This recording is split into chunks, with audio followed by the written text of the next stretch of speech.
Greetings and great to be back, and we're going to dive right into our exploration into the heart of Christian service. Today's message I'm entitling, Woe Is Me. Can we try that again? Warren Wiersbe tells the story of when he and his wife were attending a concert given by one of his favorite musicians, John Rutter. He goes on to say, "My wife and I attended a Rutter conducts Rutter concert, at which the noted composer slash conductor did a very strange thing. After the applause had ceased, following a choral number, John Rutter turned to the audience and said, 'Do you mind if we do that one again? I think we can do better.' I was stunned. The first performance seemed excellent to me, but the ear of the gifted conductor heard something that the rest of us missed. The choir sang the song again, and Mr. Rutter seemed pleased." Have any of you pastors out there ever had those moments where you wish that you could turn to your congregation and offer to give them a sermonic replay? I doubt that the approval would ever be granted, but if it could be so, I'm relatively certain that any feelings of disappointment to clear your conscience for not having done your best might just be relieved. Now, we've all had those moments, no matter what ministry or function that we've participated in, where we felt that despite our hours of preparations, we failed in our mission. So, here's the question. What do Christian workers do when they feel like they've done a poor job of serving the Lord? If any of you out there are counselors or in a position where you have counseled others in situations like this, you might find yourself saying something like, "Well, remember that you learn more from your failures than you do from your successes." Now, I know what you're probably thinking. I'd rather learn from other people's mistakes. It doesn't cost me as much. Now, if that philosophical statement that we just mentioned above is true, how do we learn from our failures? Well, I can tell you how we won't learn. By letting down, by moping and feeling sorry for ourselves. That's one way for sure to allow our adversary in the door. Remember, he can't read our minds, but he can read our actions, and he does. If he sees you moping and discouraged, you've just given him ample ammo to use in his playbook against you. He is relentless, and this way of negative behavior on your part will only prepare you and set you up for your next failure. So what's the best and smartest thing you can do?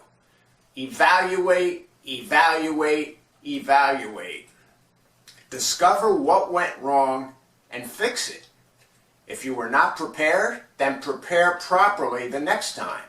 If you were not at your best physically, then make the changes to not let that happen again.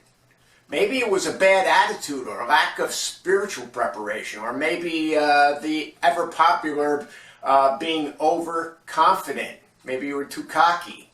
Whatever the cause or causes, you must find them out and make the necessary adjustments to ensure success, not repeated failure at your next rodeo. But listen carefully. During this process, you must, at all costs, avoid any inclinations that will drain you either emotionally or spiritually or both. The bottom line, develop the enough is enough, that's it kind of thinking. Evaluate, but don't beat yourself up. Because like I said earlier, when the chips are down and you are down, the adversary piles on. He never lets up.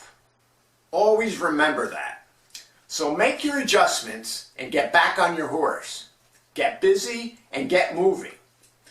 Now, while the author is unknown, there's a definition for failure that is quoted very often. It states that failure is the path of least persistence. So what is our perception of failure? Well, maybe the one that hits hardest is that we are not as good or as great as we thought we were. As members of the human race, we are destined to fail and fall sometimes. But the key thing is that failing or falling doesn't make us failures. Watch this. Now, I love baseball. Now, any of you out there that are baseball fans know that a benchmark for hitting is the 300 average, which is very elusive to many hitters. Now, what that means is that you failed 7 out of every 10 times that you went up to the plate, only coming up with a hit 3 times out of 10, 30%. Wow. So, you are considered a good hitter if you consistently put up a 300 average. And that's failing again 70% of the time, and you're considered a good hitter. I mean, let's face it, a 500 average would be exceptional, and you would be considered to be not human. And that represents failing 50% of the time.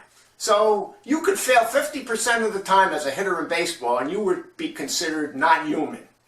You would be considered unbelievable. And I mean, this puts some things in perspective, right? Failure has a way of keeping us humble. But be sure that it's true humility and not punctured pride, which says, how could this happen to me? That's what punctured pride says.